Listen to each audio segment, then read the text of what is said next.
पाकिस्तान और सऊदी अरब के दरमियान स्ट्रेटेजिक दिफाई माहिदा तय पा गया। सऊदी वलीअहद मोहम्मद बिन सलमान और वजीर आजम शहबाज शरीफ के माहिदे पर दस्तखत। माहिदे के तहत एक मुल्क के खिलाफ जारहियत दोनों मुल्कों के खिलाफ जारहियत तस्वुर होगी। पाकिस्तान अब हरमैन शरीफैन के तहफ़्फ़ुज़ में सऊदी अरब का पार्टनर बन गया। किसी भी जारहियत पर दोनों ममालिक मिलकर जवाब देंगे। दोनों ममालिक इलाकाई सालमियत को लाहक खतरात का मिलकर मुकाबला करेंगे। सऊदी वलीअहद और वजीर आजम शहबाज शरीफ ने माहिदे के बाद एक दूसरे को गले लगाया। मुश्तरका एलामी के मुताबिक माहिदे का मकसद दोनों ममालिक में दिफाई ताउन बढ़ाना है। माहिदा खित्ते और दुनिया में अमन और सलामती के हुसूल के लिए मुश्तरका अज़्म है। ये दोनों ममालिक की सलामती को बढ़ाने के लिए मुश्तरका अज़्म का अक्कास है। माहिदे का मकसद किसी भी जारहियत के खिलाफ मुश्तरका दिफा और तहफ़्फ़ुज़ मजबूत बनाना है। इससे पहले कसर यमामा पहुंचने पर शहजादा मोहम्मद बिन सलमान ने वज़ीर आज़म शहबाज शरीफ को खुश आमदीद कहा। वज़ीर आज़म का सऊदी शाही प्रोटोकॉल के साथ इस्तकबाल।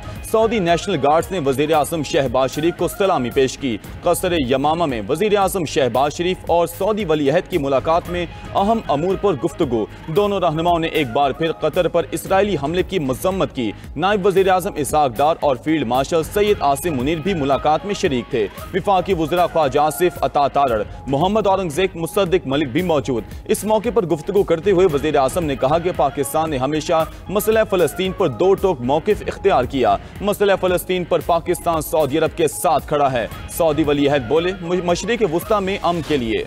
सऊदी फ़ज़ाई हदूद में दाखिल होते ही जंगी तैयारों ने वज़ीर आज़म शहबाज शरीफ के जहाज़ को हिसार में ले लिया। वज़ीर आज़म शहबाज शरीफ ने सऊदी पायलट्स का अरबी ज़बान में शुक्रिया अदा किया। वज़ीर दिफा ख्वाजा आसिफ ने ट्वीट किया कि सऊदी हुकूमत का इक़दाम मोहब्बत और एहतराम का इजहार है। आलम इस्लाम में ये मकाम अल्लाह की मेहरबानी है। एयरपोर्ट पर नायब गवर्नर रियाद, सऊदी सफ़ीर और पाकिस्तानी सिफारती अमले ने वज़ीर आज़म का इस्तकबाल किया। सऊदी अरब के बाद वज़ीर आज़म शहबाज शरीफ बरतानिया और फिर अमरीका जाएंगे।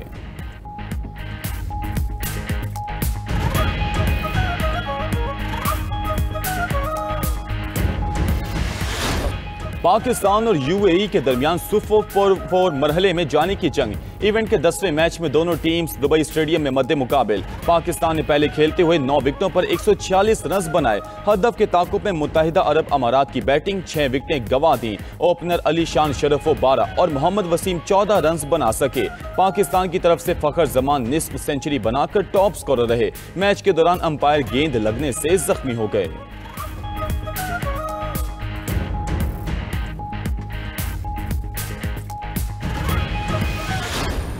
मैच रेफरी एंडी पाइक्राफ्ट ने पाकिस्तान से माफी मांग ली। एंडी पाइक्राफ्ट ने 14 सितंबर का वाकया गलत फहमी का नतीजा करार दे दिया। ड्रामाई सूरत हाल के बाद पाकिस्तान और यूएई के दरमियान मैच शुरू हुआ।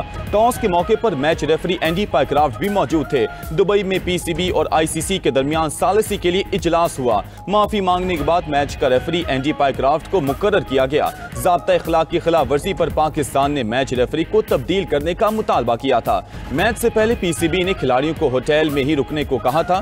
ड्रामाई सूरत हाल की वजह से मैच का आगाज मुकर्ररा वक्त 7:30 बजे के बजाय 8:30 बजे हुआ। मैच रेफरी के तब्दीली के मामले पर डेडलॉक से मैच ताखीर का शिकार हुआ। पीसीबी ने मैच रेफरी तब्दील करने के लिए आईसीसी को खत भी लिखा था। तर्जुमान पीसीबी के मुताबिक सूरत हाल पर चेयरमैन पीसीबी मोहसिन नकवी ने साबिक चेयरमैन नजम सेठी और रमीज राजा से मुशावरत की, जिसके बाद चेयरमैन पीसीबी ने पाकिस्तानी टीम को स्टेडियम जाने का कहा। खदशा था कि पाकिस्तान मैच रेफरी तनाज़े की वजह से एशिया कप का बॉयकॉट कर देगा। पाकिस्तान ने ज़ाब्ता इखलाक की खिलाफ वर्जी पर मैच रेफरी के खिलाफ सख्त रवैया अपनाया। भारत के खिलाफ मैच में एंडी पाइक्राफ्ट ने पाकिस्तानी कप्तान को हाथ मिलाने से रोका था।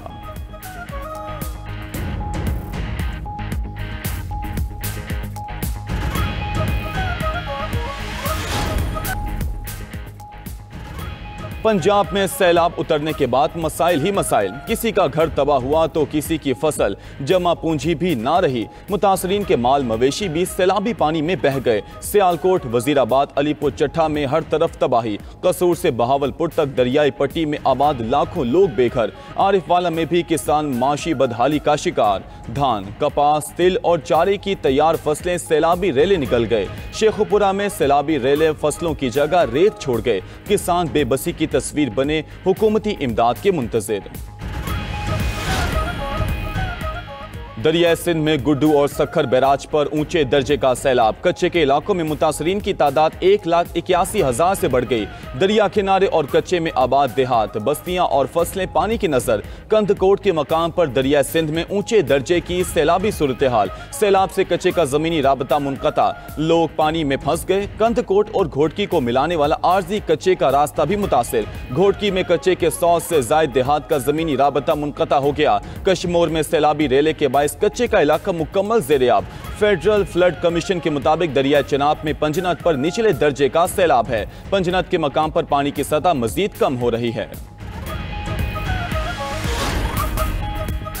अमरीकी सदर डोनाल्ड ट्रंप का दौरे बरतानिया जारी। अमरीकी सदर को शाही प्रोटोकॉल में विंडसर कैसल ले जाया गया। हेलीकॉप्टर शाही रिहाइशगाह पर उतरा तो शहजादा और शहजादी ऑफ वेल्स ने ट्रंप का इस्तकबाल किया। ट्रंप को गार्ड ऑफ ऑनर भी दिया गया। अमरीकी कौमी तराना भी बजाया गया। विंडसर कैसल में शाह चार्ल्स अमरीकी सदर को शाही ज़ियाफत देंगे। अमरीकी सदर के साथ खातून अव्वल मेलानिया ट्रंप भी विंडसर कैसल पहुंची। विक्टोरिया हाउस के बाहर बरतानवी शाह चार्ल्स और मलका कमेला ने ट्रंप का इस्तकबाल किया।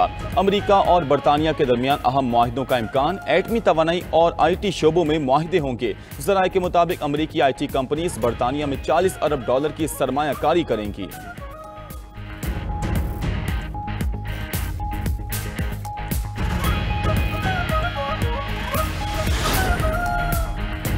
अमरीकी सदर के दौरे बरतानिया के दौरान लंदन में हजारों अफराद का एहतजाज। वस्ती लंदन में मुजाहिरीन ने ट्रंप का खैर मकदम नहीं के नारे बुलंद किए। शुरका ने माहौलियाती तब्दीली, हिजरत और आलमी इंसानी हुकूक से मुतालिक ट्रंप की पॉलिसीज पर तनकीद की। एहतजाज में ट्रंप, अमरीकी नायब सदर एलन मस्क और प्यूटन के मास्क पहने अफराद की भी शिरकत। एहतजाजी मार्च के पेश नज़र लंदन की कई शाहराहें बंद कर दी गईं।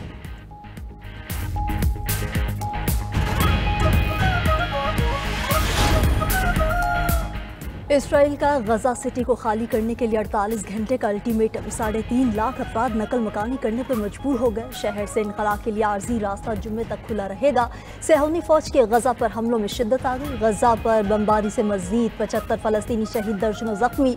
गजा में शहीद फलस्तीनियों की मजमूई तादाद 65,000 से बढ़ गई। गजा सिटी में इसराइली फौज के ऑपरेशन पर दुनिया भर से मजम्मत है। चीन ने गजा सिटी पर इसराइली हमला आलमी कवानीन की खिलाफ वर्जी करार दे दिया। कतर ने सेहूनी इक़दाम को फलस्तीनियों की नस्ल कुशी करार दिया। फ्रांसीसी रहनुमा माथेल्ड पानो ने भी कहा कि इसराइल का गजा पर हमला जंग नहीं बल्कि नस्ल कुशी है। उधर यूरोपीय कमीशन की आज इसराइल पर पाबंदियां लगाने की तैयारियां। यूरोपीय कमीशन इसराइल के साथ 37% तिजारती हजम कम करेगा। अमीर कतर शेख तमीम बिन हमद सानी का उर्दन का सरकारी दौरा। उर्दन के बादशाह अब्दुल्ला दोम ने अमीर कतर का इस्तकबाल किया। उर्दन के शाह अब्दुल्ला की कतर के अमीर शेख तमीम बिन हमद सानी से मुलाकात। शाह अब्दुल्ला ने दोहा पर इसराइली हमले की मजम्मत और कतर की हिमायत का इयादा किया। दोनों ममालिक का खित्ते में इसराइली जाहियत समेत दीगर अहम अमूर पर तबादला ख्याल। दोनों रहनुमाओं ने इसराइल की जानिब से गजा में ज़मीनी कार्रवाइयों में तोसी की मजम्मत की।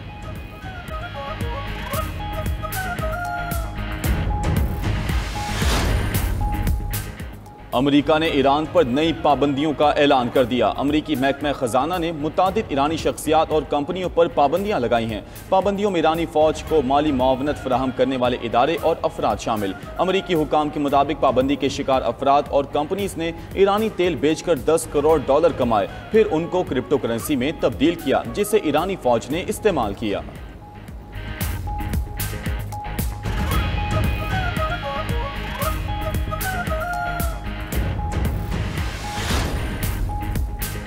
लीबिया के साहिल के करीब तारकीन वतन की कश्ती में खौफनाक आतिशज़दगी। 50 सूडानी पनाह गुज़ीन हलाक हो गए, जबकि 24 को जिंदा बचा लिया गया। गैर मुल्की मीडिया के मुताबिक ताहाल हादसे की वजह का तयन नहीं हो सका। तहकीकात के लिए इंक्वायरी कमेटी तश्कील। हलाक और जख्मी होने वालों में ख़वातीन और बच्चे भी शामिल।